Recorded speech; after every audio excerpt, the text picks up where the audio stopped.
الحمدللہ، اللہ تعالیٰ کا لاکھ لاکھ شکر ہے کہ مالک الملک نے اپنی یاد کی توفیق اور موقع عطا فرمایا۔ لاکھوں اور کروڑوں درود حضرت محمد مصطفیٰ صلی اللہ علیہ وآلہ وسلم پر، جن کے طفیل مالک الملک نے یہ مہربانی عطا فرمائی۔ سامعین کرام، اللہ تعالیٰ نے قرآن پاک میں ارشاد فرمایا، اعوذ باللہ من الشیطان الرجیم، بسم اللہ الرحمن الرحیم۔ فلما قضا موسیٰ الاجل وسار بأہلہ آنس من جانب الطور نارا قال لأہلہم کثوا انی آنست نارا لعلی آتیکم منہا بخبر او جذوۃ من النار لعلکم تصطلون۔ فلما اتاہا نودی من شاطئ الوادی الایمن فی البقعۃ المبارکۃ من الشجرۃ ان یا موسیٰ انی انا اللہ رب العالمین وان القی عصاک فلما رآہا تہتز کأنہا جن ولا مدبرا ولم یعقب یا موسیٰ اقبل ولا تخف انک من الآمنین اسلک یداک فی جیبک تخرج بیضاء من غیر سوء واضمم الیک جناحک من الرہب فذلک برہانان من ربک الی فرعون وملئہ انہم کانوا قوما فاسقین۔ قال رب انی قتلت منہم نفسا فاخاف ان یقتلون واخی ہارون ہوا افصاح منی لسانا فارسلہ معی رد ان یصدقنی انی اخاف ان یکذبون۔ قال سنشد عضدک بأخیک ونجعل لکما سلطانا فلا یصلون علیکما بآیاتنا انتما ومن اتبعکما الغالبون۔ فلما جاءہم موسیٰ بآیاتنا بینات قالوا ما ھذا الا سحر مفتری وما سمعنا بھذا فی آبائنا الاولین۔ وقال موسیٰ ربی اعلم بمن جاء بالہدی من عندہ ومن تکون لہ عاقبۃ الدار انہ لا یفلح الظالمون۔ وقال فرعون یا ایھا الملأ ما علمت لکم من الہ غیری فأوقد لی بہامان علی الطین فاجعل لی صرحا لعلی اطلع الی الہ موسیٰ وانی لأظنہ من الکاذبین۔ واستکبر هو وجنودہ فی الارض بغیر الحق وظنوا انہم الینا لا یرجعون۔ فأخذناہ وجنودہ فنبذناہم فی الیم فانظر کیف کان عاقبۃ الظالمین۔ وجعلناہم ائمۃ یدعون الی النار ویوم القیامۃ لا ینصرون۔ واتبعناہم فی ھذہ الدنیا لعنۃ ویوم القیامۃ ھم من المقبوحین۔ پھر جب موسیٰ نے مقررہ مدت پوری کر دی اور چلے اپنی اہلیہ کو ساتھ لے کر، تو آپ نے دیکھی طور کی جانب سے ایک طرف آگ۔ آپ نے اپنے اہل خانہ سے کہا، تم ذرا ٹھہرو، میں نے آگ دیکھی ہے، شاید میں لے آؤں وہاں سے تمہارے پاس کوئی خبر یا کوئی آگ کی چنگاری تاکہ تم اسے تاب سکو۔ پس جب آپ وہاں گئے تو وادی کی دائیں جانب سے آواز آئی اس بابرکت مقام میں ایک درخت سے کہ اے موسیٰ، بلا شبہ میں ہی ہوں اللہ جو رب العالمین ہوں، اور ڈال دو اپنے عصا کو۔ اب جو اسے دیکھا کہ وہ اس طرح لہرا رہا تھا جس طرح وہ بہت بڑا سانپ ہو، آپ پیٹھ پھیر کر چل دیے اور پیچھے مڑ کر نہ دیکھا۔ اے موسیٰ، سامنے آؤ، ڈرو نہیں، یقیناً تم ہر خطرے سے امن میں ہو۔ ڈالو اپنا ہاتھ اپنے گریبان میں، نکلے گا سفید بغیر کسی تکلیف کے، اور رکھ لے اپنے سینے پر اپنا ہاتھ خوف دور کرنے کے لیے۔ تو یہ دو دلیلیں ہیں تمہارے رب کی طرف سے فرعون اور اس کے درباریوں کے لیے، بے شک وہ نافرمان لوگ ہیں۔ آپ نے عرض کی، میرے رب، میں نے قتل کیا تھا ان سے ایک شخص، پس میں ڈرتا ہوں کہ وہ مجھے قتل نہ کر دیں۔ اور میرا بھائی ہارون وہ زیادہ فصیح ہے مجھ سے گفتگو کرنے میں، اسے بھیجیے میرے ساتھ میرا مددگار بنا کر تاکہ وہ میری تصدیق کرے، میں ڈرتا ہوں کہ وہ مجھے جھٹلائیں گے۔ اللہ تعالیٰ نے فرمایا ہم مضبوط کریں گے تیرے بازو کو تیرے بھائی سے، اور ہم عطا کریں گے تم کو ایسا غلبہ کہ وہ تم کو اذیت نہیں دے سکیں گے۔ ہماری نشانیوں کے باعث تم دونوں اور تمہارے پیروکار ہی غالب آئیں گے۔ پھر جب آئے فرعونیوں کے پاس موسیٰ ہماری روشن نشانیاں لے کر، انہوں نے کہا کہ یہ نہیں مگر جادو گھڑا ہوا، اور ہم نے نہیں سنی اس قسم کی باتیں اپنے پہلے آباء و اجداد کے زمانے میں۔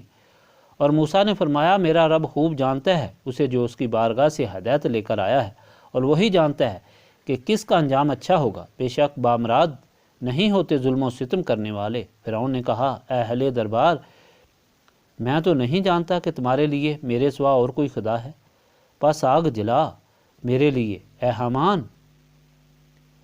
اور اس پر اینٹیں پکوا میرے لیے، اور ایک اونچا محل تیار کر، شاید میں سراغ لگا سکوں موسیٰ کے خدا کا، اور میں تو اس کے بارے میں خیال کرتا ہوں کہ یہ جھوٹا ہے۔ اور تکبر کیا اس نے اور اس کی فوجوں نے زمین میں نہک کا، اور وہ یہ گمان کرتے رہے کہ انہیں ہماری طرف نہیں لوٹایا جائے گا۔ پس ہم نے پکڑ لیا اسے اور اس کے لشکریوں کو اور پھینک دیا ان کو سمندر میں۔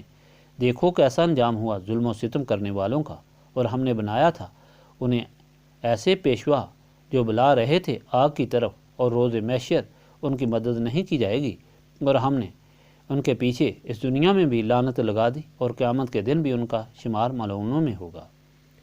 پہلے آپ سن چکے ہیں کہ اللہ تعالیٰ نے کس طرح حکمت سے موسیٰ کو فرعون کے ظلم سے بچایا، فرعون کی گود میں پروان چڑھایا، اور آپ مکمل ہو گئے تو کس طرح فرعون کے چنگل سے آزاد کرایا، پھر تربیت کے لیے اپنے نبی شعیب کی خدمت میں پہنچایا، اور وہاں مکمل ہونے پر پھر حکمت دے کر اسے فرعون کے پاس بھیجا جو آپ کی پیدائش اور بعثت کا مقصد تھا۔ آج کا فرمان یہیں سے شروع ہوتا ہے کہ جب میعاد معاہدہ پوری ہوئی، حضرت شعیب سے رخصت ہو کر اپنے بچوں کو لے کر گھر مصر کی طرف روانہ ہوئے، تو آپ کی بیوی کا بچہ پیدا ہونے والا تھا۔ موسم سرد ہو گیا تو آپ راستہ بھی بھول گئے۔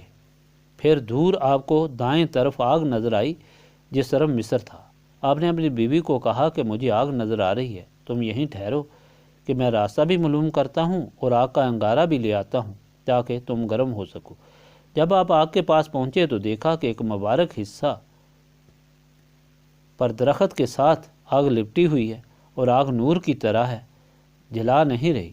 آپ حیران ہی تھے کہ آواز آئی ہے موسیٰ، میں اللہ رب العالمین ہوں،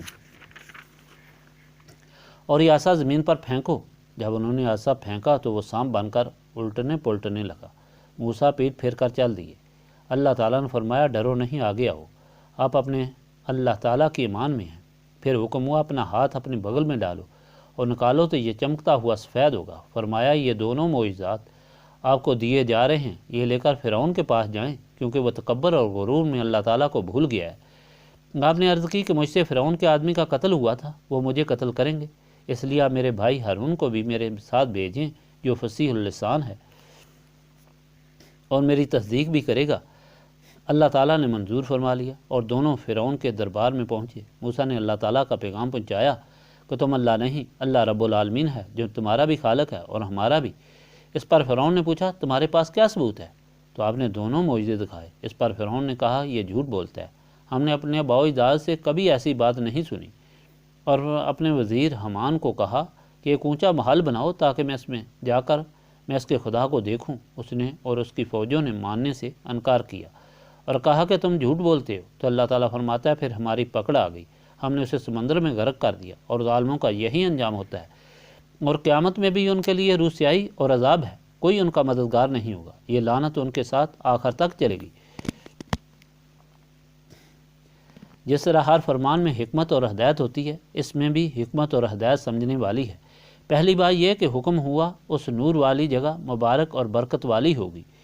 گویا قرآن سے اللہ تعالیٰ کے حکم سے یہ ثابت ہوا کہ جس جگہ اللہ تعالیٰ کی یاد ہو، رحمت ہو، وہاں نور ہوتا ہے اور وہ جگہ مبارک اور باعزت ہو جاتی ہے، اس کا احترام لازمی ہے۔ دوسری یہ بات کہ جب تک نسبت رسولی صلی اللہ علیہ وآلہ وسلم سے دل و دماغ منور نہ ہوں تو انسان اس طرح احمق ہوتا ہے کہ آسمان تک مکان کے ذریعے پہنچنے کی کوشش کرتا ہے جو سامنے بالکل ناممکن دکھائی دیتا ہے۔ تیسری یہ بات کہ دعا سے ہر چیز مل سکتی ہے۔ جو چیز دعا سے مل سکتی ہے وہ کسی عبادت محنت کی قیمت سے نہیں مل سکتی، وہ نبوت ہے، اور یہ دولت بھی اللہ تعالیٰ کے بندے کی دعا سے ہارون کو اللہ تعالیٰ نے دے دی۔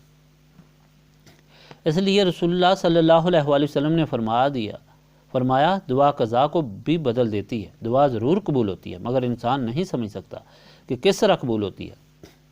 حضور پاک صلی اللہ علیہ وآلہ وسلم نے فرمایا تو بعض وقت جس طرح انسان چاہتا ہے اسی طرح دعا حاصل ہو جاتی ہے، اور اگر وہ اس کے لیے بہتر نہیں تو اس کے بدلے اس کے لیے جو چیز بہتر ہے وہ دے دی جاتی ہے، یا آخرت میں جب اس کا کوئی عمل نہیں ہوگا تو اس کو دعا وہاں اس کی مدد کے لیے دی جائے گی۔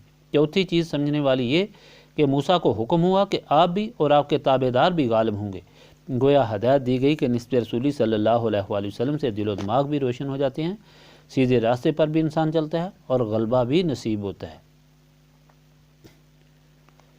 اللہم صلی علی سیدنا محمد وعلی آلہ وصحبہ صلاۃ تکون لنا امان من کل خوف ربنا آتنا فی الدنیا حسنۃ وفی الآخرۃ حسنۃ وقنا عذاب النار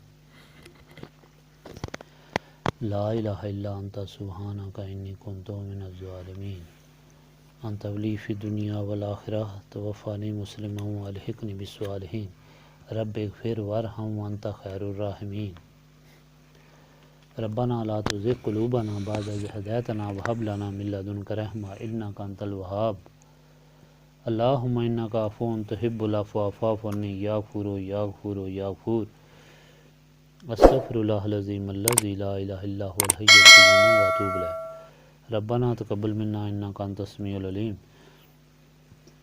وتب علينا إنك أنت التواب الرحيم سبحانک ربک رب العزت عما یصفون وسلام علی المرسلین والحمد للہ رب العالمین۔